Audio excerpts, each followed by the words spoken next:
Welkom mensen.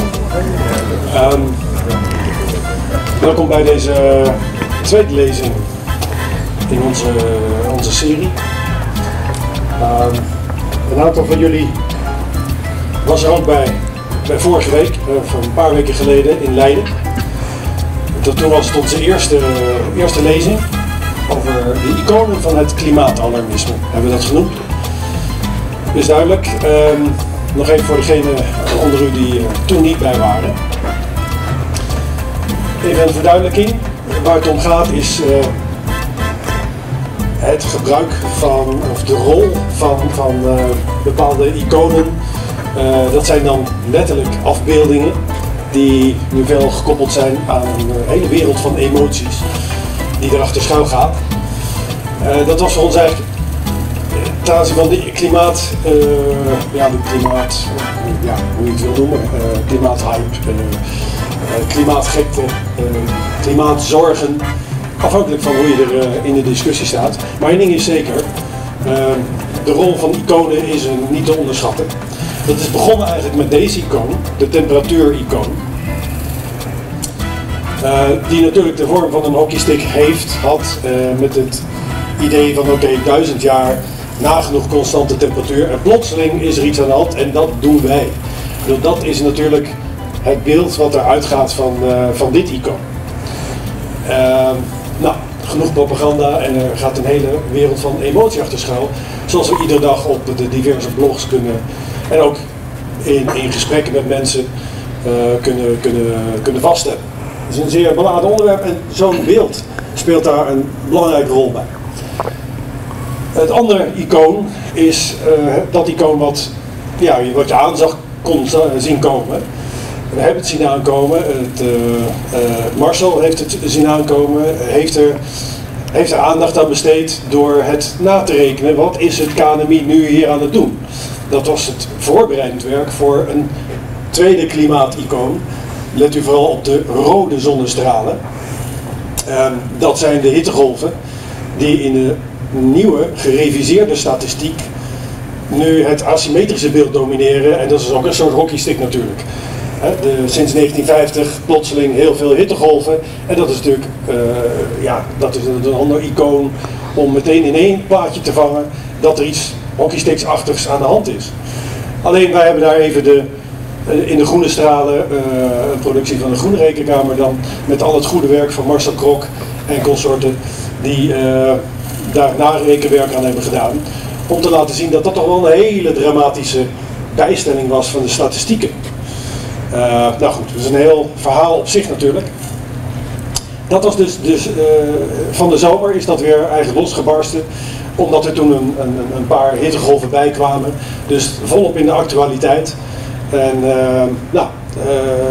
ik geloof nog niet dat we de laatste vragen, of laatste antwoorden binnen hebben van het KNMI. Maar het is zeker nog geen dossier wat gesloten is. Integendeel, dit gaat nog een flinke staart krijgen. Dat is natuurlijk de reden. Dit icoon is de reden dat we nu bij elkaar verzameld zijn en de eer hebben om Susan haar verhaal aan te gaan horen. I'll switch to English, by the way. As soon as we get to Peter Witt en de podium. Dus dit is het oer-icoon. En laatst van Susan eigenlijk ook alweer gehoord hoe dit tot stand is gekomen. Dat eigenlijk niet vanaf het begin het geval was. Een heel interessant verhaal hoe dit uiteindelijk terecht is gekomen. Daar gaan we natuurlijk veel meer over horen. Maar even nog dan over icoon nummer 3, of zijn we al bij 4. Er zijn natuurlijk een hele reeks. Maar dit is natuurlijk ook een hele belangrijke, de ijsbeer natuurlijk van het noordelijke halfrond. Dit is het icoon van het zuidelijke halfrond. Dus daar hadden we natuurlijk in Leiden op 31 oktober een prachtige lezing van Peter Witt die ons kon vertellen wat eigenlijk de feiten zijn. Dat is een grote barrière heeft. En dat in tegenstelling tot dit soort geluiden wat we voortdurend horen vanuit NuNL, dit is laten we zeggen commerciële propaganda. En en in de cultuur en in ons today, dit soort geluiden, onze onze cultuur is gemarineerd in propaganda, zou je kunnen zeggen.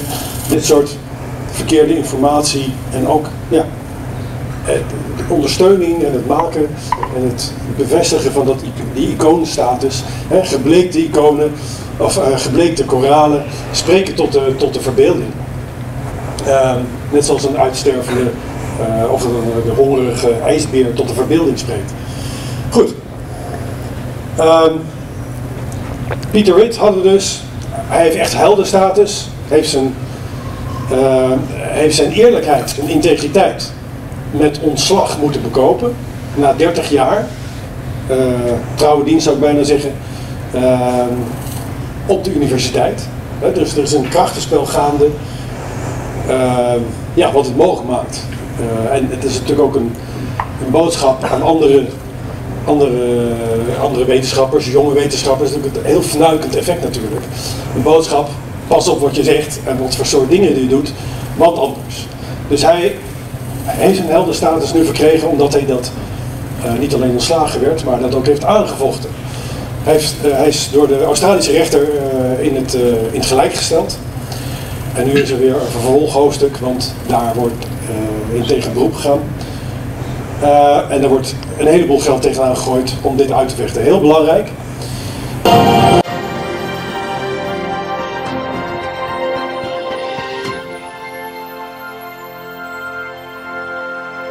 One sequence in episode 2 featured walruses bouncing helplessly to their deaths from the top of a rocky cliff, which Attenborough said was the result of a lack of sea ice caused by global warming. In their desperation to do so, hundreds fall from heights they should never have scaled.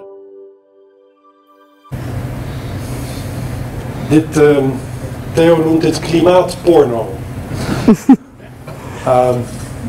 I think, Susan's knowledge was instrumental in identifying the fraud that was being committed here. You see the elements. They tried to create a new climate icon. David Attenborough, whom we all know, as you know, the famous voice of the very fascinating documentaries. But you know what kind of message creeps into it or is very explicit here.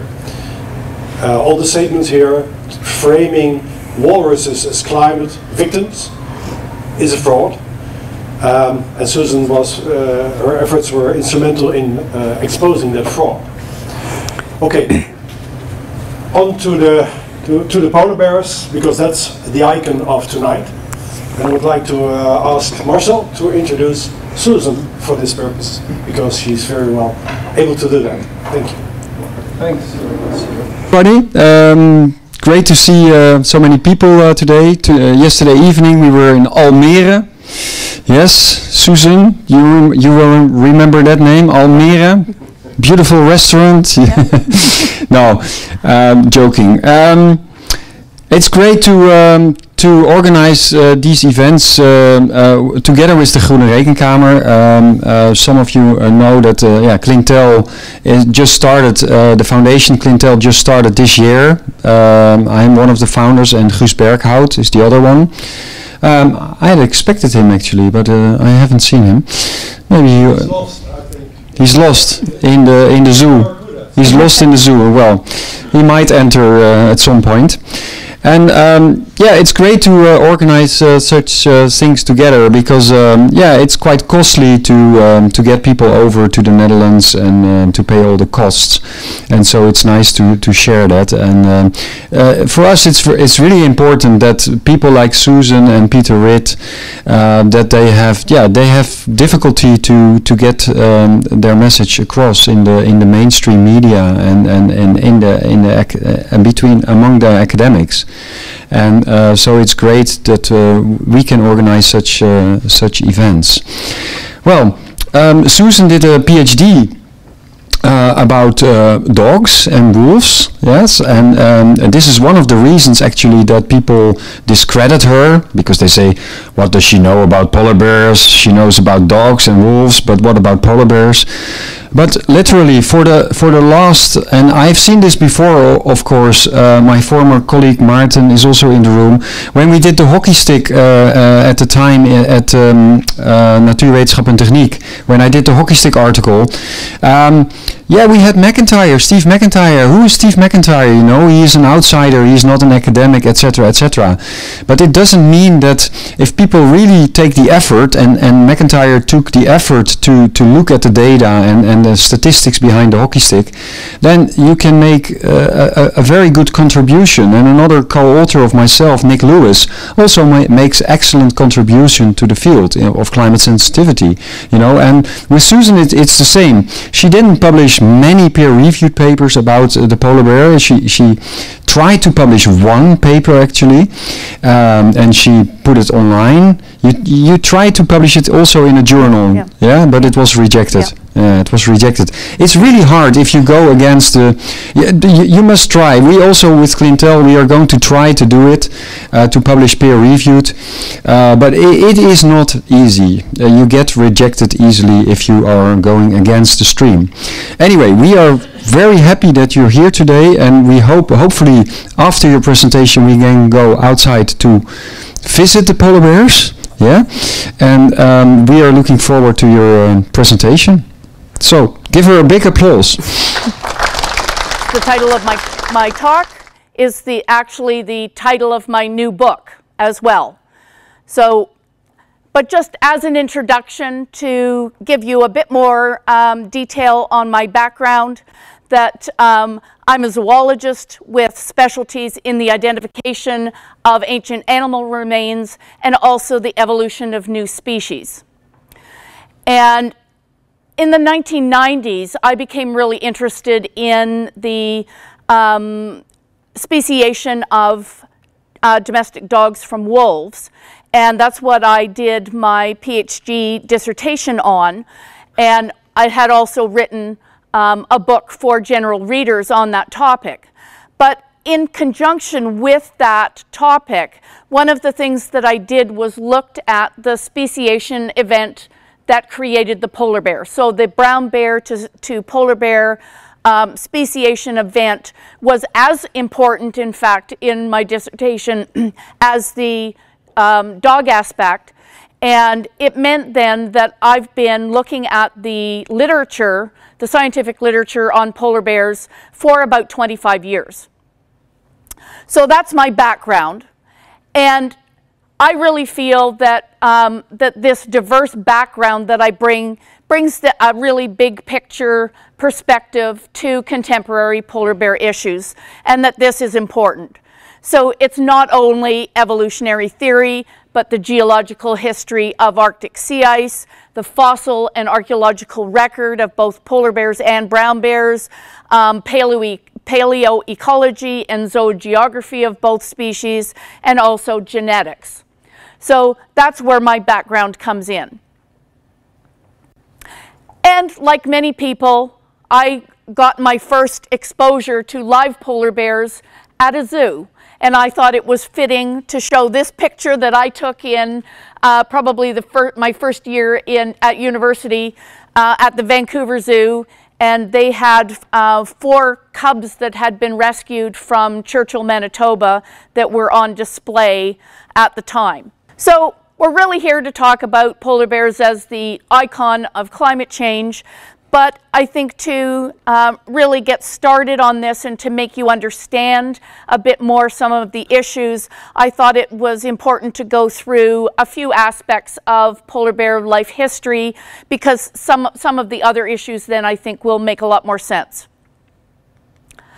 So you've got the polar bears living in the Arctic is basically the extent of sea ice in March. That's the maximum that it gets to in winter, with a few exceptions. So there are some areas that have sea ice but no bears, and actually no history of polar bears living there.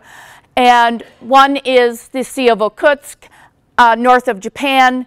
The other is the Baltic, and as well the Gulf of St. Lawrence. Now I call these the armpits of the Arctic. You know, they're kind of at the edges, they're included in the totals of ice extent that you will see reported in the news or whatever, but in fact, when it comes to polar bears, they're not in the picture. There are no polar bears in those areas. And at this time, polar bears are well distributed throughout their available habitat, and as you can see, those are the areas that are outside. There's 19 official subpopulations of bears that have been designated for management purposes amongst all of the nations that have polar bears within their boundaries. However, even within that, what's clear from the research is that really most bears tend to congregate on ice that is near land. So the dark pink areas on this map, rather than the extensive ice in the central Arctic, where there are some bears, but it tends to be an area where the bears spend a few months in the summer, or where they're transiting from one area to the other. And when you look at the overall population of bears in terms of actual numbers, it turns out that about half of all polar bears live in Canada. So it's one of the reasons why the attitude of Canada towards polar bears is really important. And ironically, I suppose that Canada does not consider the bears to be threatened or vulnerable to extinction.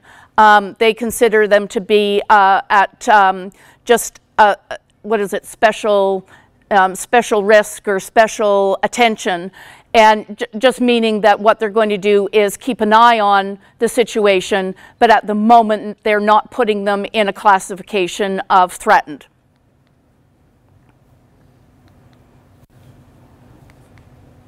Okay, so the bears travel and hunt on sea ice, but the important thing to remember is that the bears really don't need thick ice in order to do this. The ice only needs to be about 8 centimeters, a little over 3 inches thick to support the weight of most bears. And here's just a shot that was taken from a helicopter last week of a mother and 2 cubs heading off on the newly formed ice off the shore of Hudson Bay in Canada. So they take to the ice in the fall as soon as they can, and it doesn't need to be really thick. And in fact, what's called first-year ice, the ice that forms over the first season between fall and winter, is actually the best habitat for polar bears. And that's because this first-year ice that's less than 2 meters thick is actually the best habitat for the seals that they eat. So, you might hear reports about the ice losing thickness, and that might be important for other reasons, but as far as polar bears are concerned, it's not particularly an issue. The bears do best with this first-year ice, which is forming every year. So, in fact, many polar bears spend their entire lives out on the sea ice where they hunt and mate, and they actually never come to land. Females who live at sea give birth on the ice, raise their cubs there, spend their entire lives at sea. Another thing to remember is that it's actually a myth that polar bears store fat in order to stay warm over the Arctic winter. Polar bears actually need fat to survive the months when there's no food to eat, and that actually happens in both summer and winter. And this fat storage allows these animals to live in one of the harshest environments on Earth. Now, fasting then is normal for polar bears, and most bears fast for 2 to 4 months every summer. Nowadays, some fast for as long as 5 months. But many bears also fast during the darkest and stormiest part of the winter because seals are hard to find and hard to catch. So during the summer, the bears just curl up, relax. There's no hurry about anything, and they just take it easy. But the really important season is the spring. So polar bears eat about 8 months worth of their yearly calorie intake during the spring months of April to early June. So they really eat as much food as they can get their jaws on and put on as much weight as possible. And just to give you an idea of how much weight it is possible for them to put on, this is a female that was captured in July of 1984, and at that time she weighed 910 pounds. But remarkably, in the previous November, they'd captured the same bear and she only weighed 218 pounds, which means that she put on almost 700 pounds in 8 months. And this one, you can see a little bit that there's something funny on her head. That's because she was so fat they couldn't put a collar on her, and they had to put a little sensor on her head instead. So a bear that is this fat is a healthy bear. That is their objective. And what we find is that bears are fattest at the beginning of summer because they've just come off the ice, or they've come off of the spring feeding period, and they're the leanest and therefore the most dangerous, the hungriest, at the end of winter during February and March, when it's actually still very cold. Whoops. Can I go back? I can't go back. Anyway, so this is a fat, healthy bear that was taken on the sea ice in August of 2015. So there's lots of fat bears around these days, and in fact most of the photos that are taken are actually of fat bears. But this is probably an appropriate time then to talk about the issue of the starving bears in summer and fall that really hit the media. We hear so much about them. There we go. This is the famous bear from northern Canada that National Geographic grabbed hold of. And what they did was stuck a caption on this video saying that this starving bear was what climate change looks like. It got wide media coverage, and according to them, it got the most views of any video they've ever produced and put online. But later that year, it turned out they had to retract the statement and apologize because, in fact, it wasn't true that, you know, this starving bear was a symptom of climate change. Bears starve when they're sick or injured. Young, inexperienced bears and week-old bears have trouble catching seals, and they can get into trouble and not be able to put on enough weight as well. And the essential point is that starvation is actually the leading natural cause of death for polar bears. So in any year, there's going to be starving bears around. And if someone goes out looking for one, they're almost sure to find one. But it really doesn't, a single starving bear doesn't tell you anything about what the population is doing. Polar bears are great swimmers, contrary to Al Gore and his movie that implied that polar bears could be dying in large numbers because of open water. They're well used to the swimming. They can swim for hundreds of kilometers without any problem. Even cubs are good swimmers. And even young cubs will hitch a ride. Polar bear cubs look like cuddly teddy bears. And you know, now I've got one that I can look just like this. This is what the polar bear researchers do. They go out and put a, when they sedate the mothers and the cubs, then they take the opportunity to have photos taken of themselves with the cubs. And you'll see almost all of them have a photo like this posted online on their web page or likewise. However, the bears are cunning predators, and really very dangerous. This is actually a photo of a bear who has just killed an entire dog team. So bears eat fat baby cute seals, and they teach their cubs to do the same. It's not pretty, but it's a fact of life. And in fact, one of the things that they do is when there's lots of these fat seals around, they actually peel them like a banana and just eat the fat. So the bears, as I said, primarily eat seals. They use several methods to catch them. One is to wait by the edge of a breathing hole and hope that the seal will come up at that hole where he can catch it. They'll wait at the edge of open ice like this and hope the seal will come up to breathe or try and come up on the ice. Or for the ring seal, it's the one that makes this birth layer under a heap of snow, and it drills a hole through the ice there and gives birth to the pup in there. And so then the polar bear has to come along and sniff it out, and then they just pounce on it, like break right through the ice in order to get the seal pup before it gets into the hole.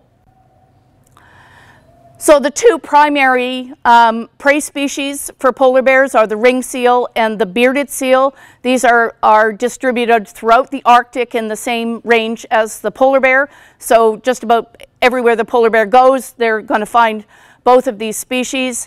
But they also, on occasion, will take walrus, especially the young ones. They will take beluga whale and narwhal. In the Atlantic, they take harp seals and hooded seals. In the Pacific, there is a seal called a spotted seal and also the ribbon seal. And not to forget, because it gets a fair amount of press, that like all bears, polar bears are on occasion cannibalistic, and they will eat their own kind. Young cubs, but also even young animals that are weaker than they are, and they will take advantage of that. So only pregnant females hibernate, like black bears and grizzly bears. The rest of the population, the males and the mothers with cubs, go out on the ice during the winter. The pregnant females, they make a den in the snowbank usually for the winter. They get covered up just about completely, and you'd have a hard time finding these dens until they poke their head out in the spring. So the cubs are born near Christmas. They're really tiny at birth. You can see how big her head is, and that's how tiny the cub is. The mothers nurse the cubs all winter inside the den, and then they all leave the den together in the spring in around March or April, depending on the area. So some of these females make their dens on land, but others make them out on the sea ice. The consequence of having your den on the land is that these bears get their photos taken more often, just because it's easier for people to get to them. Okay, so switch gears for a little bit to talk about the conservation history and how we got to the position we are now. Important to keep in mind that really the polar bear became a global warming icon before some of the important changes were made to its conservation status. And so this is a cover of Time magazine in September 2000. The subtitle here that's probably difficult to see is, "This polar bear is in danger and so are you. Here is how global warming is already threatening the planet." So by 2000, the media were already using the polar bears in their discussions about climate change. And that was partly because of the aspect of Arctic amplification. So it was part of the whole global warming concept that under these conditions of increasing CO2, that the Arctic would warm 2 to 3 times faster and more profoundly than the rest of the world. And so that consequently we should see more repercussions in the Arctic. We'd see them first before it affected anywhere else. So the eyes then were already on the Arctic and already on polar bears at that time. Okay, so there was, in about 1968, a group was put together called the Polar Bear Specialist Group by the IUCN. That's the International Union for the Conservation of Nature. And they're really the preeminent conservation organization in the world. And they put together this group to have a look at polar bears because there was real concern all over the world about the status of polar bears due to overhunting. There had been, Russia had already banned hunting in 1956, and other nations were getting on board that.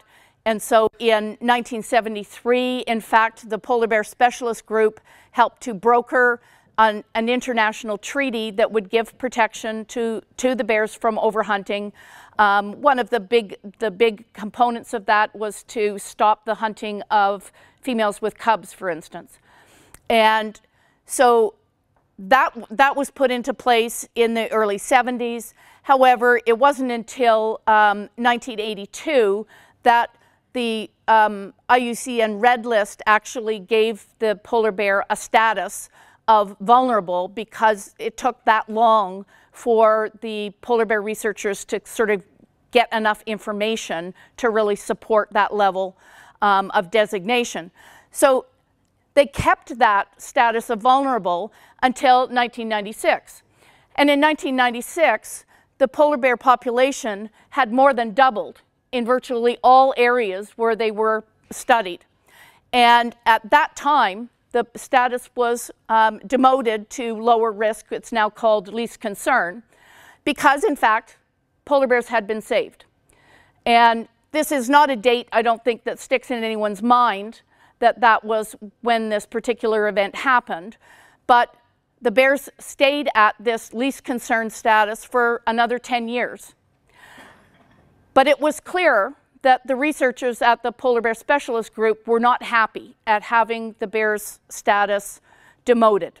And in their reports, there's a lot of discussion about how they could get it back up.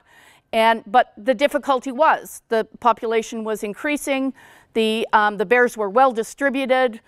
You know, there were no grand changes that would justify boosting the status back up to vulnerable until they came across the idea of using future changes based on climate models to put that status up. So they proposed that it looked likely to them, in their opinion, that there would be a 30% decline in polar bear numbers over the next 45 years based on the climate models. And on that basis alone, just their written opinion, no scientific study at all, the IUCN reinstated the status of vulnerable. Now, it was interesting when the IUCN made their announcement of reinstating the polar bear to vulnerable in 2006, that they chose to highlight both the polar bear and the common hippo. Both had been given the designation of vulnerable, but the hippo had suffered a 95% decline in numbers in the Congo, and the polar bear status was based on a prophecy. So it became confusing for people. There were two different methods of coming up with this designation. And it was the first time, in fact, this had ever been done. So no other species had been given a designation of vulnerable or even endangered based on a future projection based on models of some kind. And later, there were other species added, but the polar bear was the first, and so it was another reason why it really had this important status. The next year, then, biologist at the U.S. Geological Survey in America. They put together, in fact, a scientific study, a projection that said most of the polar bears would be dead by 2050 because of the sea ice loss due to climate change. Now, what they did was used a kind of model that allowed opinions to be used in place of facts. Now, one of the reasons this was important was that the sea ice had never declined to this extent during the research period that the polar bear scientists had been working with, so they had to guess how the bears would respond. So they used this model that used the opinion of this particular researcher, Dr. Stephen Amstrup, and his opinion on how the bears would respond to the predictions of declines in summer sea ice. Now, they focused on summer sea ice because the projections for winter and spring ice were not nearly as dramatic. They didn't show anything, critical going on, even if you looked out until the end of the century. So they focused on summer sea ice, and that had some important implications, which I'll talk about in a minute. So, duly noted, they published their papers actually as their internal government reports, but then in May 2008, they were formally listed in the US as threatened, which is about the same level of threat as vulnerable. And then we had massive media coverage. But these are the predictions of sea ice that they used in their models, the polar bear survival models. So it was two parts. Part of it was the sea ice, what was happening to the sea ice. The other part was how the polar bears would respond. So this is one of the images in their report of what they thought the sea ice would look like at the middle of this century. And this is another from the a climate assessment report in 2005. So both of them, in fact, are more or less agreeing with each other that by 2050, they were expecting the ice to drop to between 3 to 5 million kilometers squared. Now, the polar bear survival predictions for the middle of the century were that 2/3 of the bears would be gone when the ice dropped to less than 5 million kilometers squared in 8 out of 10 years. So it didn't even have to be every year, but if it happened even 8 out of 10 years, that a decline of about 42% in sea ice would have really drastic repercussions for the polar bear populations. And in real numbers, this meant a loss of about 16,400 bears, a decline from 24,500 to only a little over 8,000, which in fact was less than the estimates that were given for about the 1960s. So a really drastic decline. And in geographic terms, what they were saying was that all of the bears in this purple area and in this green area would be gone. So 10 out of the 19 subpopulations were predicted to be wiped out. But what happened was they had a problem. In September 2007, before the ink was even dry on this USGS report, the sea ice dropped to a level that wasn't predicted until 2050.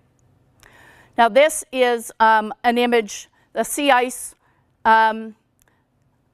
chart for the minimum extent in September of 2007, just showing you geographically how low it had gotten. And this was a graph. All of these blue barbs here are the sea ice projections, the 10 that they used in their study, and this red line is the level that 2007 reached. So what you can see is that the 2007 level was less than 5 out of the 10 projections that had been made for the middle of the century. And we know that all of these people were aware that this had happened because in their government report. Excuse me, Yeah. Susan, there's one pop-up question here. Yeah. You were just talking about the 5 million square kilometers that was the. Yeah. So is this then about 3.7? Yes. So I said between 3 and 5. Okay, so that's right now what we're looking at. Yes. Yes. Okay. Yep. And then, but this is the image that was included in the government reports. That but it's dated August 23rd. It was already obvious by late August that the ice was declining. It's not quite so, but it's still, you know, as low or lower than 5 of the projections that were made for the middle of the century. And in the reports, how they explained this was saying, well, it's obviously worse than we expected, which probably means our projections for what's going to happen to the polar bears is conservative, and that either more bears will die or they'll die sooner. Now, just to confirm that I'm not the only one who noticed that the ice had declined to this 2050 level,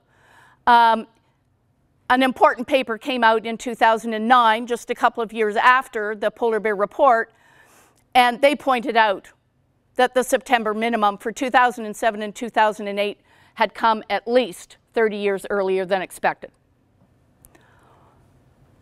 And their conclusion was that an ice-free Arctic by 2040 was then very likely. The newspaper report that came out announcing this Wang and Overland paper had one of the conservation activists from Center for Biological Diversity saying polar bears are going to drown, they're going to starve, they're going to resort to cannibalism, they're going to become extinct. But that particular pronouncement was based on the fact that the polar bear models had said that in fact if there was no sea ice at all in the summer, that the polar bears would just be gone. But they didn't predict that that would happen until the end of the century, till 2100. However, what happened was the sea ice decline didn't get worse. In fact, it stabilized. And the sea ice has been at about that 2050 level ever since. And we can see that from the sea ice charts. It's, you know, the shape is a little different. It's up and down. There's a little bit of variation. And up until 2006, that was certainly the pattern. And just to show you that, in fact, if you take it all the way to 2019, the same thing has happened, is that it's pretty much, it's between 3 and 5 million kilometers squared ever since 2007. And fortunately, in just last month, the National Snow and Ice Data Center, in their assessment for September sea ice, actually included this graph very nicely, that I didn't have to do it myself.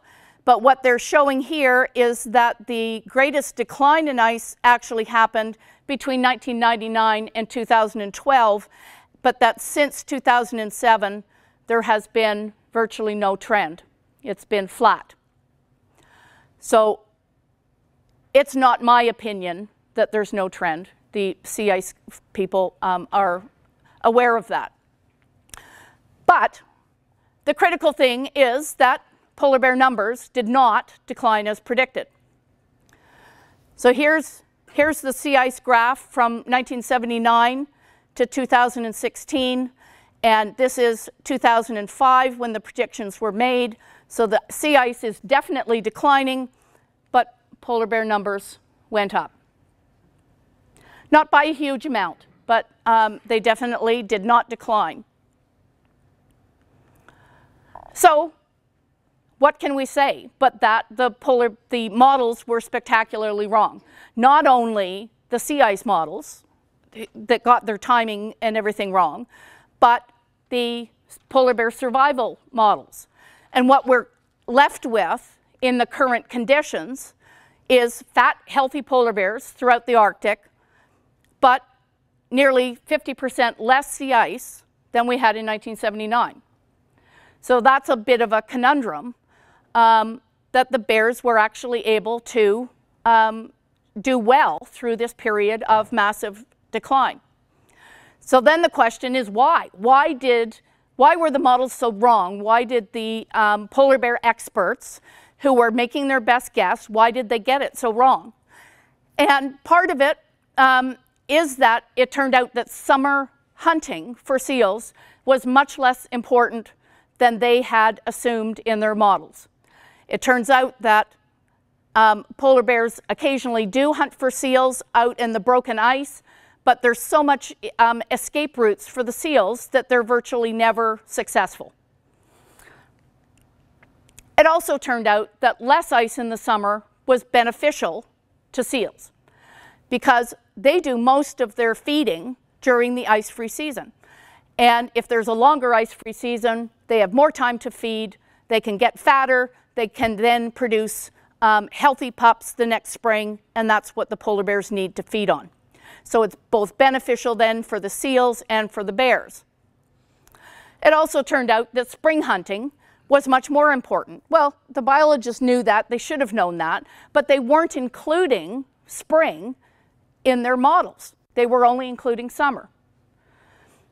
And because of that, because spring hunting is so important, it meant that spring ice conditions turned out to be much more important than they had assumed, because they weren't taking spring sea ice conditions into account.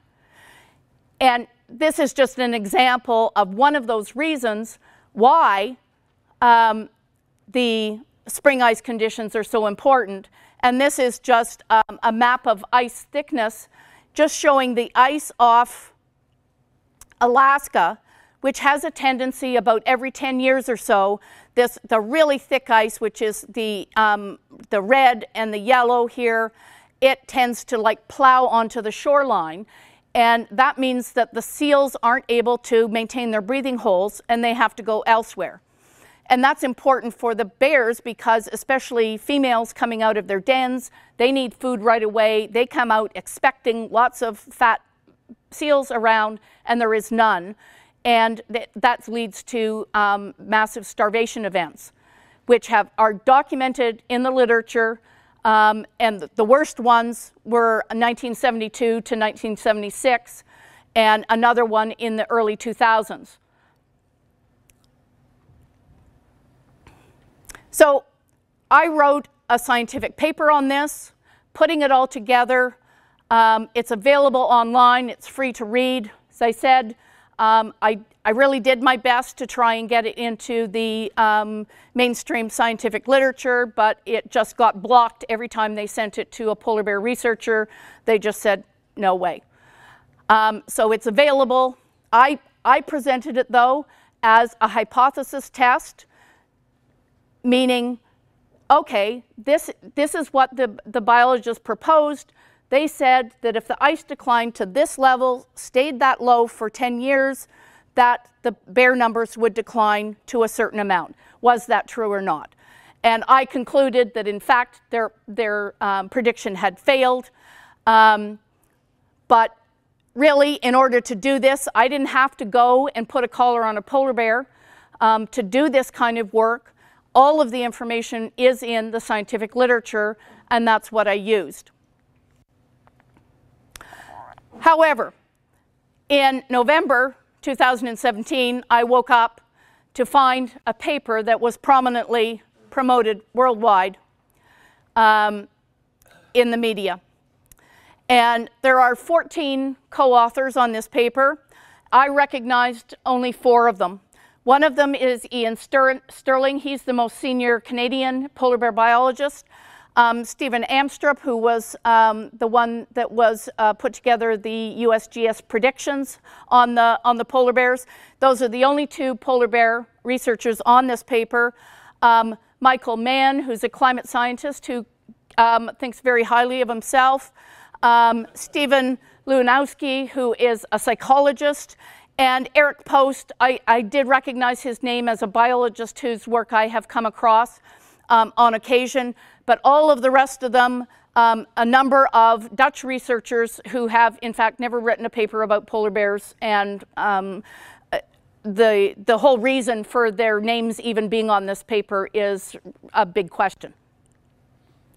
But this was an attempt to silence the scientific criticism, the legitimate scientific criticism that I'd had about some of the conclusions that were being made.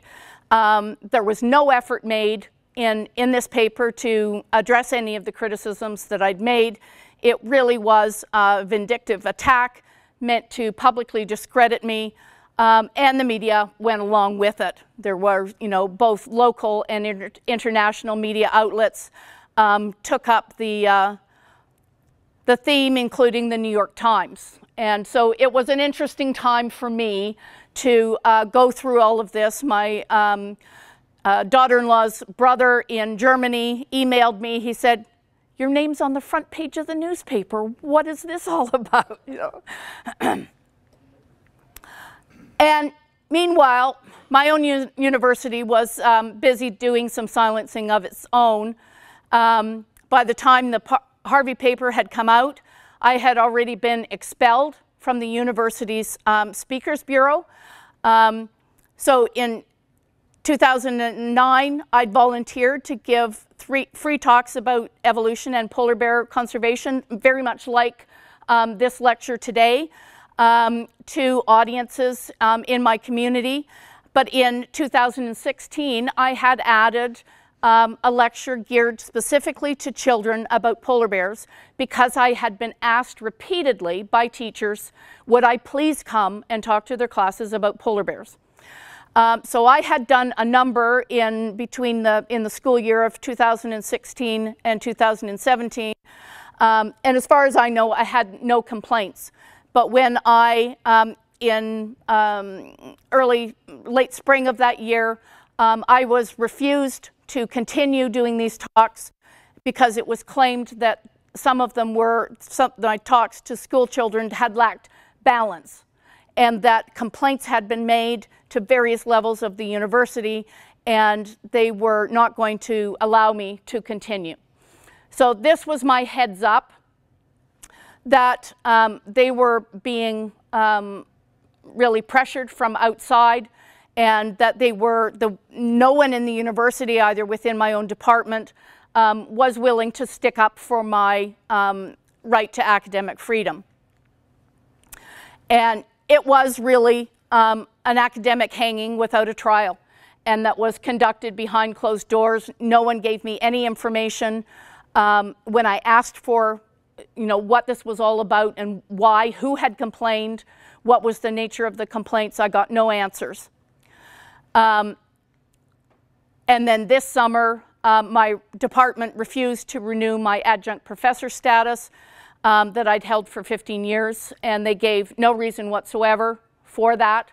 An adjunct professor position is unpaid, so I didn't lose a job over this, but having an academic affiliation like this is important for doing academic research and participating in other research projects, and also for applying for research funds where you need this kind of affiliation. So none of that is possible any longer.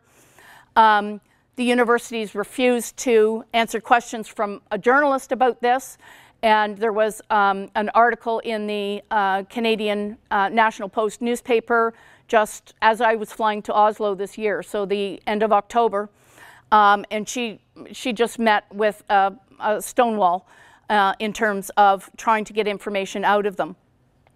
So, clearly an adjunct professor has no rights. What they have done was entirely legal. However, it really was an unethical attack on my academic freedom. However, here I am. Still here to talk to you about why the polar bears didn't die off as predicted. And really, the result of this failed prediction should not have been a surprise. And certainly to me, it was not. That if you understand the geologic and fossil history of these animals, all of them have been around. The ring seal, walrus, and the bearded seal, they've existed in the Arctic in the form we know them now for at least 2 million years. The polar bears are a more recent addition to that landscape. They evolved from a brown bear ancestor probably between 600,000 and 400,000 years ago. There's been a number of different studies. They all come up with slightly different answers, but within this general time frame. And if we look at the Ice Age history of what's going on, Ice Ages fluctuating between Ice Ages and warm interglacials and back again. And here we are today. We're at the end of an interglacial period that's warm. And this is the age of the oldest known polar bear fossil, about 115 to 120,000 years ago.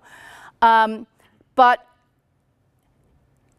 even if speciation occurred at around 350,000 years ago during this glacial period, it means that the bears, as the species we know them today, have survived at least 2 warm interglacials that were warmer than today. So unfortunately for this kind of past record, what we don't know is how the bears responded to these kinds of changes. But what we do know is that they did survive as a species to be present in our landscape today.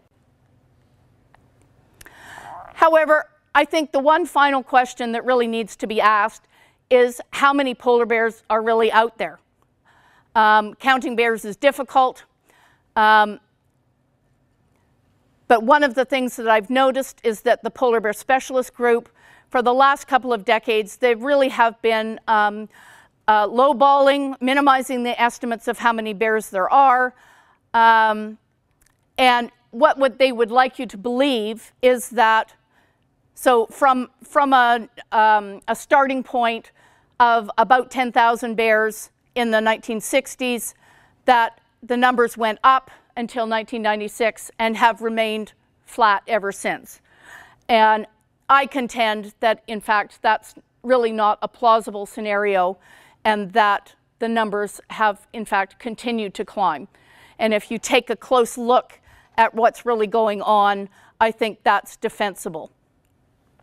My estimate for the global population at 2018 is about 39,000, with a fairly broad range of between 26,000 and 58,000.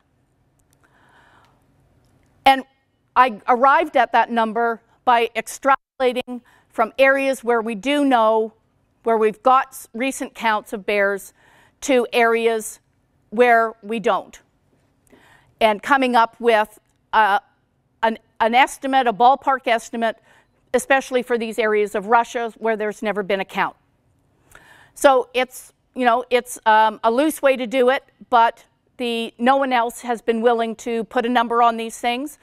And it may sound outrageous, but in fact, in 1986, polar bear specialist Ian Sterling stated there were probably about 40,000 bears, when you took into account the areas that had not been surveyed, just as I did. And if that was true in 1986, then an estimate of 39,000 as an average with a potential for a 58,000 maximum is actually, I think, a conservative estimate after 30 years of protection against hunting.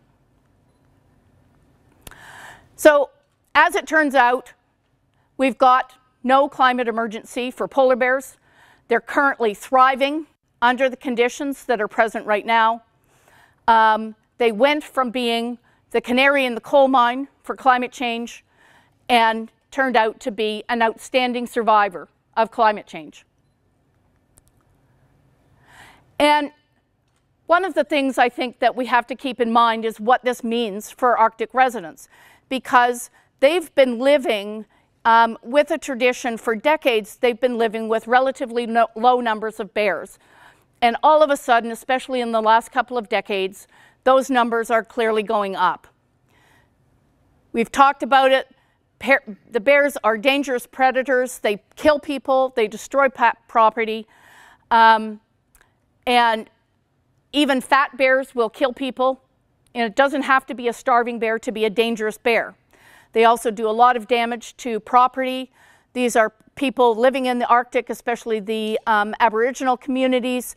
They're people that, you know, a snow machine is a huge outlay for them. If a bear comes along and damages it, it has really serious consequences for them. And as it turns out, it means now that bears are actually a danger throughout the Arctic all year round. We've got in all areas, bears are coming ashore, and not because they're starving, not because there's a lack of sea ice, but just because there's so many, they're curious, they're attracted to what's going on land, and they can get into a lot of trouble. And I've pulled a couple of examples from the area of Svalbard, north of Norway here, just in the last few years. This was an incident in July of 2018 you might have heard about where, yes? Svalbard is the other name for Spitsbergen. Yes, yes. Spitsbergen, yes. Spitsbergen is the main island in the archipelago. And so what had happened was a cruise ship, a tourist ship, had sent out polar bear guards to check out an island that the tourists were going to take a look at some birds, just to check it to make sure there was no bears. So they were trained guards, two of them, they both had guns. This bear was quite thin and desperate and attacked one of the guards. And if the other one had not been right there with his gun, he would have been dead or seriously hurt. So that was an incident and a reminder that, in fact, even when you have a gun and are looking for bears, they can still ambush you. They're really clever at doing this kind of hunting because they do it all the time in the Arctic. This is another incident from August of 2016 where a couple of bears shut down an archaeological site because they wanted to see what was going on. And another incident in September 2017 where bears broke into a cabin. You can see that the door was literally ripped right off its hinges, and the bear went in and just raised havoc, just destroyed everything. And this is one from just this year. Bears swam out to this boat, a couple of guys that were out for an afternoon. They pulled up to a beach. We're going to go for a walk and have some lunch. And they looked out to find that this bear had climbed into their boat and did the same thing, just went on a ransack. They're very highly attracted to plastics, anything petroleum-based, so they chew on. These plastic chairs is the same reason why they chew on the seats of the snow machines. They'll do that, and they'll chew on hoses of water lines and sewage lines, and they can really do a lot of damage in a short amount of time. And of course, in the media, this incident was blamed on lack of sea ice. But, you know, it was really incredibly dubious kind of a statement to make, especially this year, because this year in the summer, there was more ice around Svalbard than there has been for more than a decade. So the lack of sea ice claim just really doesn't hold water, as is usually the case with some of these. What they're doing often is trying to say, well, you know, the sea ice is going down generally, and so if anything happens, they blame it on a decline of sea ice. But if you look at the particulars of where and when something happens, you can see that, in fact, the argument of lack of sea ice almost never holds up. Okay, just to summarize, go through, summer sea ice isn't critical for polar bears. Less ice in summer is beneficial to seals. Since 2005, the ice dropped to levels not predicted until 2050, but the polar bear numbers didn't plummet as expected. Polar bear populations are now the highest they've been in 50 to 60 years. Since 2005, polar bear specialists have repeatedly underestimated the global population size. And the current population size may be as high as 39,000, but officially the number is 26,000 with a range of 22 to 31,000. And finally, thriving polar bear populations put the safety of Arctic residents and visitors at risk. And some people object to me telling people, and especially children apparently, that polar bears are not currently on the brink of extinction, even though this is undeniably true.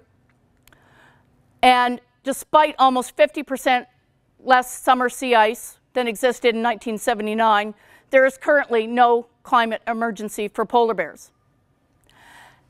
And ice-free summers, in fact, are unlikely to put polar bears at risk of extinction, partly because of what we know about the way they've responded to ice decline so far, but also what we've seen about past eras when there has been no ice in summer. But I'll point out finally that, in fact, if sea ice declined in early spring to a significant amount, then that would indeed put polar bear survival at risk. It's not like they're invincible and that, you know, if that that a decline of ice is not, that it's not possible for them to be put at risk because of that decline.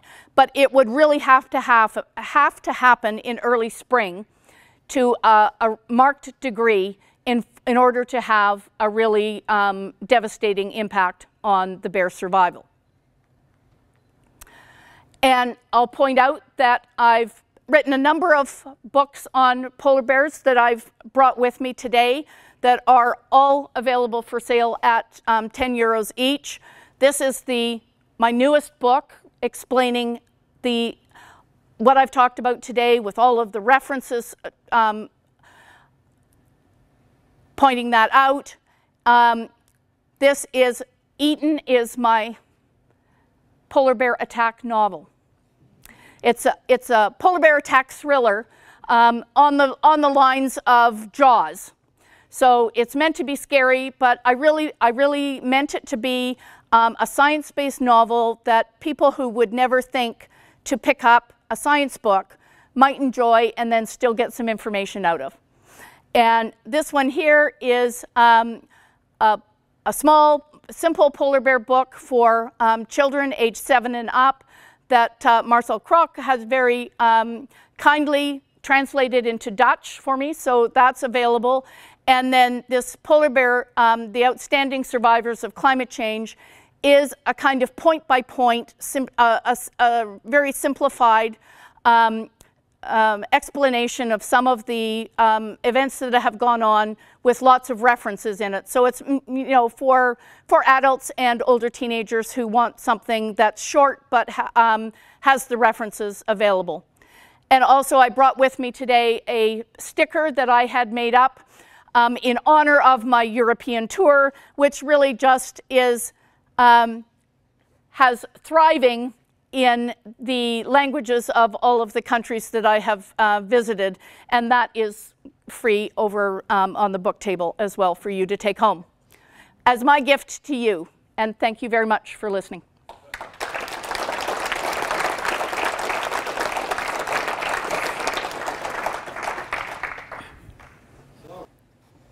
Thank you very much, Susan, for a fascinating talk.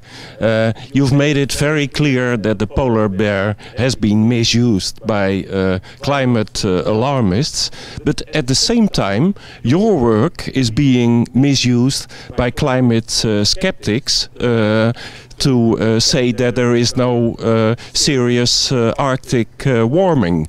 What is your opinion on that? Well, I don't know that that people are using my argument to say that there's no Arctic warming, because in fact I'm pointing out that that warming has occurred, and so you know, if they're trying to use my argument to say that there's no warming and that therefore the bear is not in trouble, then I would try and correct that if I can.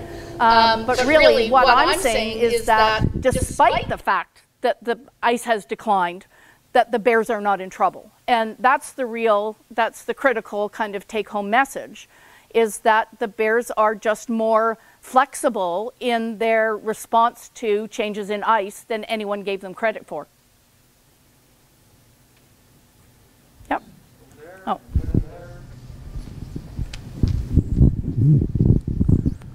Thank you. It is as if you are a second Galileo. You are standing alone against all the scientists who know everything according to the press, and nevertheless you stay firm in your opinion. And further, why is it, do you think, that scientists don't like new Galileos and want only to see one opinion without any contradiction?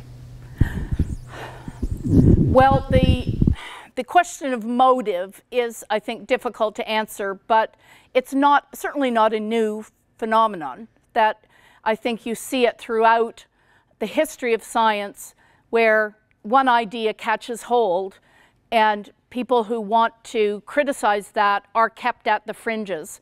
And often what happens is that it's someone from outside the main group of scientists who is able to show that something different is going on. And so I indeed see myself in that role, and that it is important and that I am from you know, a bit of the fringe. I'm not part of their main group, and it's one of the reasons why I can see the holes in their arguments. But as to the motive, I really, you know, it's just human nature, I think, to really have this, to group together and to support each other and to think that they're right. They think that they're right, and that justifies shutting out any kind of criticism or dissent. Anti-scientific, it seems to me. Yeah. I would suspect that scientists would like to see contradiction. Yes. Well, I mean, you would think it's what you would think would happen in science, but the reality is that what is happening now, as far as I'm concerned, is not that unusual. It's very much the kind of thing that does happen. I noticed it, for example, in my evolution work. The same kind of thing happens. People get together and decide that, you know, we're going to think about things this way. We're going to explain things in a certain manner, and then they all group together and protect that opinion from anyone from outside. And it just takes a while and beating against the edges from people outside the field to make some reason happen. And sometimes you just have to wait for the group to disperse or for some important people to die before new opinions can come in. Well, I mean, it may sound crass to say so, but it certainly is what tends to happen in science, is that new blood can only really come in when the senior members who hold all the control leave the picture. They don't have to die. They could just retire and go somewhere and be quiet. But thank you, Mrs. Crockford, for your presentation today. Originally, or first you said that they estimated that there were about 24,000 polar bears, Yep. and that they would decline by 2/3. Yep. And now they've increased, according to the official estimations, to 26,000. Yes. How do they explain that? That it has increased even though the ice has decreased significantly? Well, they really don't try and explain it. They say something like, well, yes, they're doing fine right now, but they're really going to have trouble in the future. What they do is skip over it as quickly as they can and go on to discussing the dire prediction for what, horrible things are going to happen in the future. So the simple answer is they try to minimize their response to those kinds of questions as much as they can. Yes, they keep the focus on the future because that's where they can claim that all of these catastrophic things are going to happen, and they really. But I have certainly seen interviews with several of these people who object to what I'm saying, who, when they are cornered, will say, yes, right now the bears are doing fine. So they will, if they're pressed, they will say so, but they try not to, as much as possible.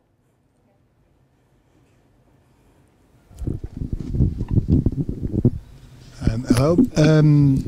The estimations you think are reasonable are different as the estimations in numbers of the official ones. Also because you say, well, large parts are not counted. Yeah. Are there, is it possible to get more detailed numbers, for instance, by smaller populations? Are there populations, for instance, in Canada that are being monitored more closely?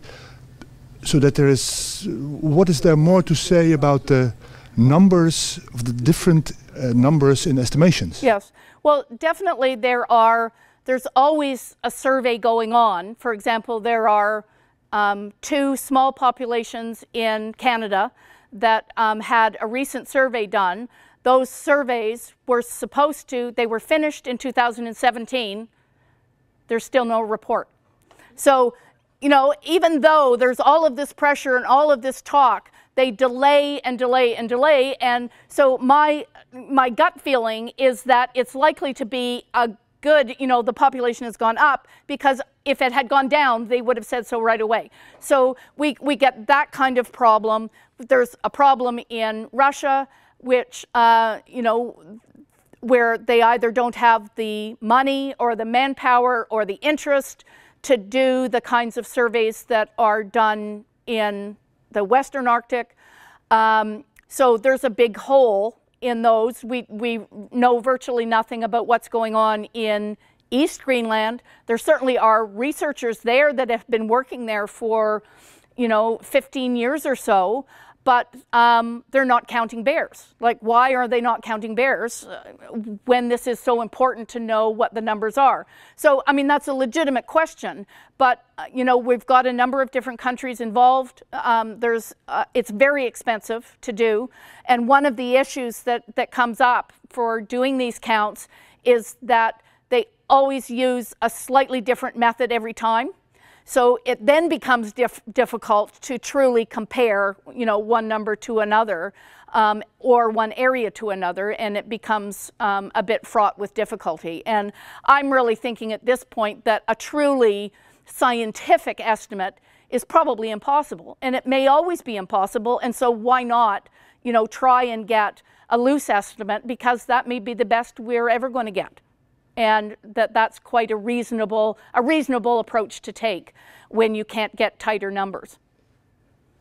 Why is it so difficult? You can count from a helicopter or a plane. Well, they do, but in some areas they do, and particularly they can do that in areas, say, of eastern Canada when the bears come on shore during the summer. It's easy to see them. However, they're very good at hiding. And often what they do is dig a hole to stay cool in the summer, and so they can miss a lot of bears.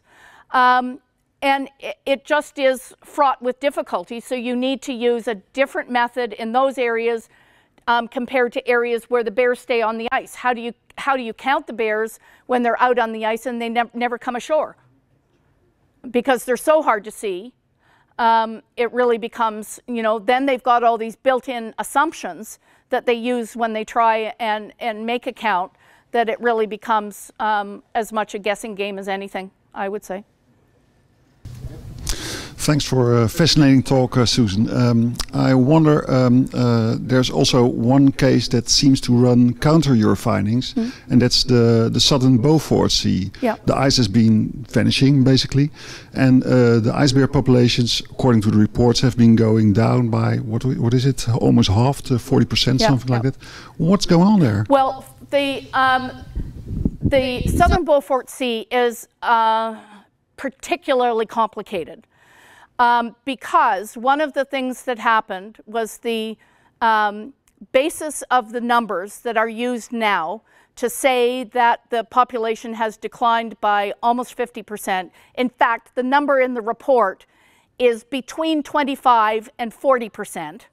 So, you know, it's really not 50, and it isn't even really 40. It's their official scientific estimate was somewhere between 25 and 40.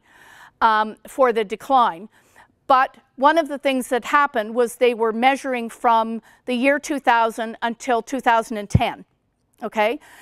What we know is that in the year 2004 to 2006, there were one of these thick ice events that really devastated the population. And so the comments that you read about the starving bears and that were going on are from that period when there was a thick ice event. And all of the reports we have from Aboriginal, Alaskans and Inuit in that area are saying, in fact, the numbers are definitely back up. 2010 is now 9 years ago, and there hasn't been another count since then.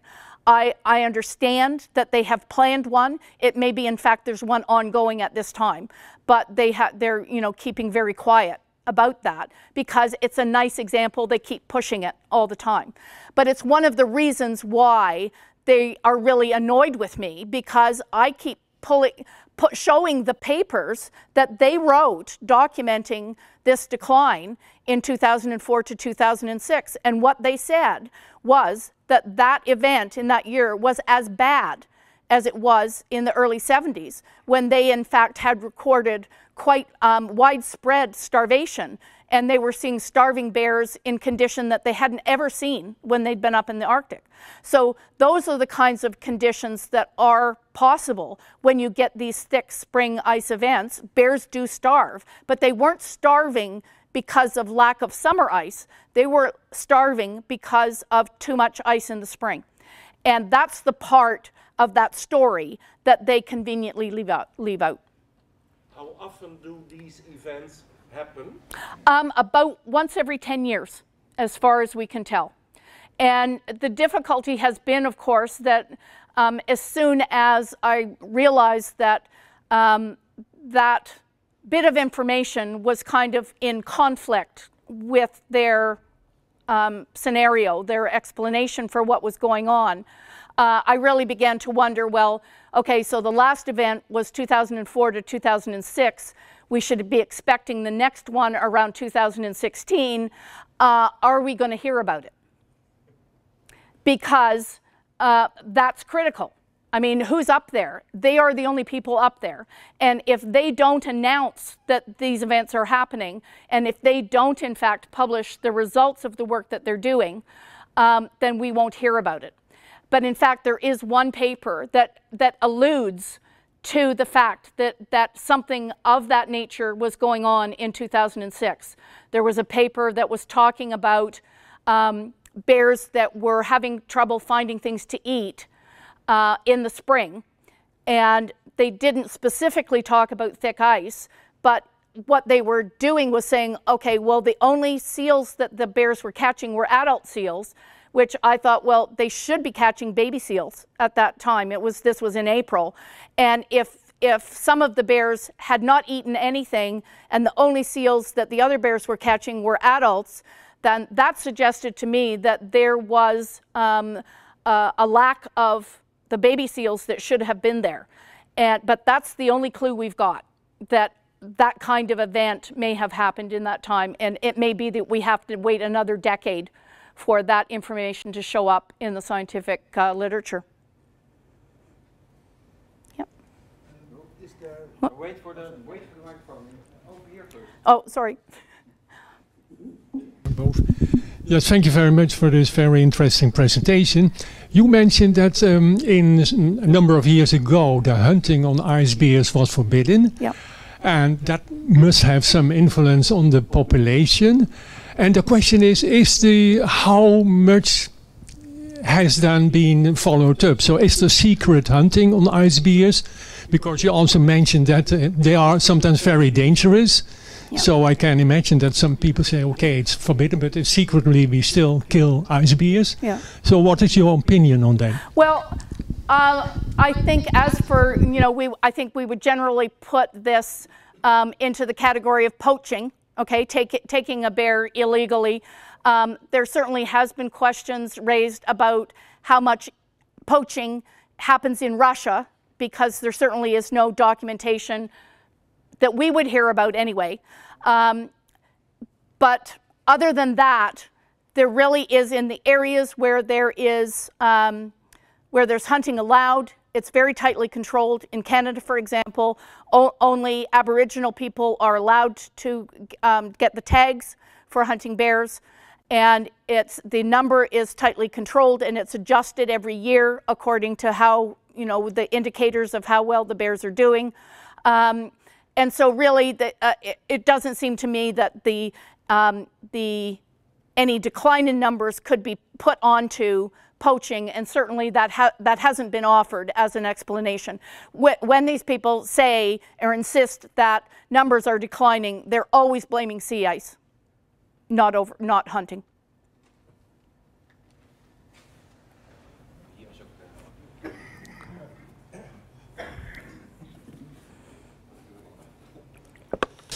A lot of critique came from the usual suspects like Michael Mann, but there were a lot of Dutch scientists criticizing your work. How come? I don't really know, and he's referring to that paper, the bioscience paper in 2017.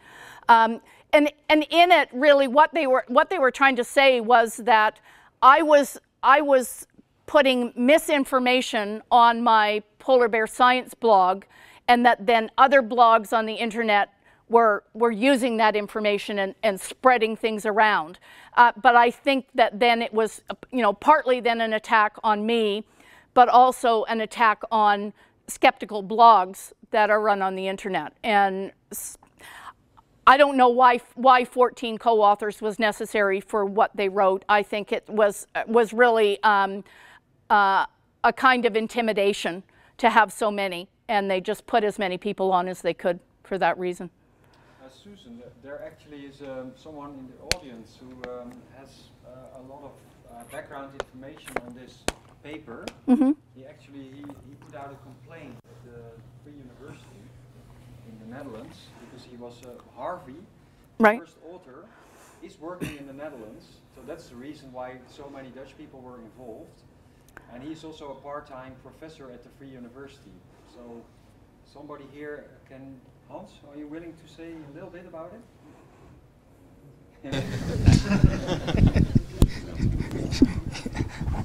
I actually had another question. But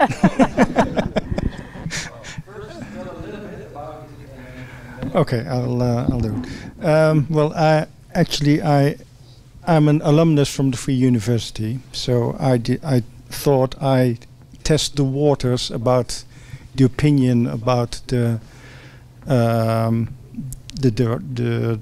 what do you call it, the people in charge of the university, how they react on a complaint on this paper. Mm. Yeah. Of ethical behavior, guidelines. Yeah. So I made a complaint that you were there was an ethical misbehavior.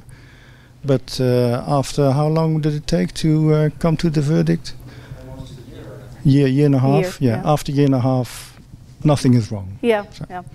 Yep. Typical. Yeah. Okay. It's all sound science. Yes. Yeah. Absolutely. Yeah. Yeah. Okay, but I'll give you the details later. Okay. My question was, there is a quota for hunting. Has this quota been raised in the last years? The quotas for I know the situation for Canada better than most.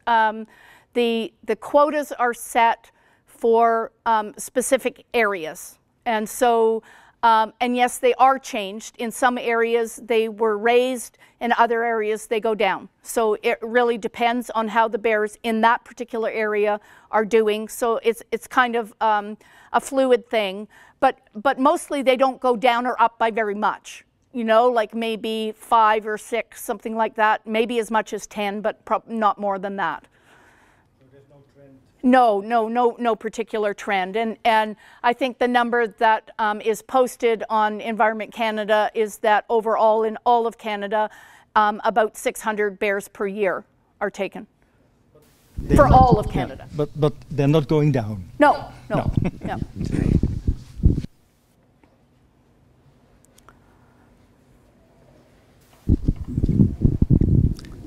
I had a question. So the polar bears have been around for 2 glacial periods. Yes. As a species. So where did they live? Because in the glacial period, the ice came down to what, France or something? Yes. So pretty much south.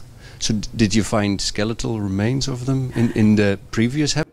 No, there really is very few fossil remains of polar bears. For remains that are older than about 20,000 years, there are 6 in all the world. But you're absolutely right. One of the things that is clear is that during the glacial period, the whole central Arctic basin got so thick with ice, nothing could live there. And then there was thick ice all around the edges, and so really the bears and the seals would have been pushed out to the edges where there was that seasonal first-year ice. So in fact, if you look at it, that gave them much less ice during their critical spring period than would the decline in ice that would happen in the warm interglacial. And so there is some evidence from one of the genetic studies that in fact after the last glacial period that polar bear numbers declined markedly. So, but it's one of those things, you know, they're using models again for doing the genetics, so how much that's a reality, I'm not sure.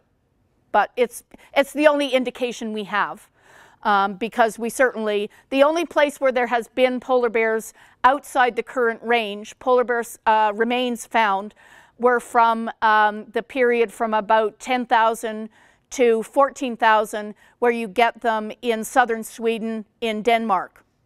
Okay, so that at that period the ice came right down in there, and so we do find a number of specimens from that particular time period in that area, but that's the only place that happens. Okay. The number of bears, well, is not only because of the ice. We talked about other causes. Are there counts of the numbers of the animals they prey on? Are there countings of seals, or for instance? Yeah. The counts for seals for the various species are very loose. Again, because they live under, you know, in the water and going under the ice, they're very hard to count. But the latest estimate that I've seen for ring seals worldwide is somewhere between 4 and 7 million. The number of, because hunting for harp seals, particularly off eastern North America, when that came to a halt in the 70s and 80s, that population has skyrocketed. So there is something on the order of 7 million harp seals just in that area alone. So, you know, there really is no evidence that there has been a decline in seal numbers either. And the specific case where we know that the seals are doing well is based not on numbers, but of catching them and seeing like how fat they are and how well they're feeding, and you know the condition of their pups in the spring and that kind of thing, rather than actual numbers. Okay. I wonder, of course, the jury's still out when we're going to have our first ice-free summer on the North Pole. Yes. But just as a thought experiment, suppose we're going to have ice-free summers on a regular basis. Mm-hmm. What would this mean to the polar bears, according to your view?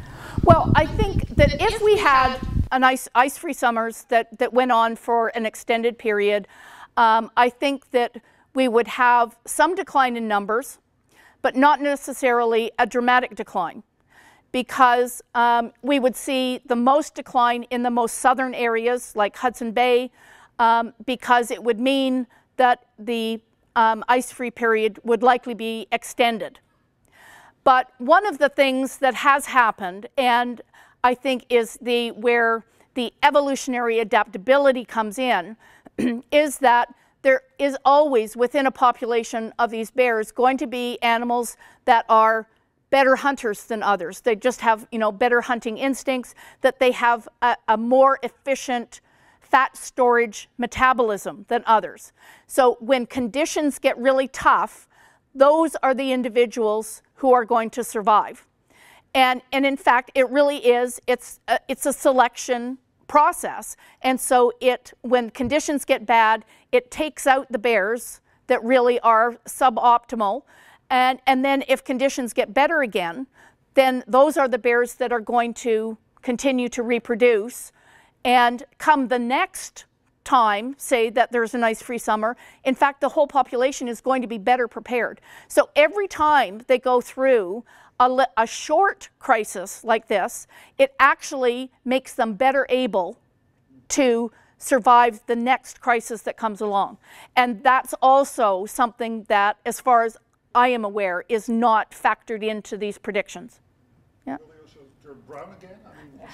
No, no, I don't think so. I don't think that we will have a reversal of the speciation process, because it just doesn't tend to work like that. So, you know, if really they are pushed to the edge, then they could go extinct. But, you know, I don't see that happening anytime soon. You're welcome. Yep.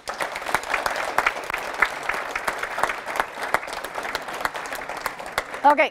I'm going to go over to sign books and chat with you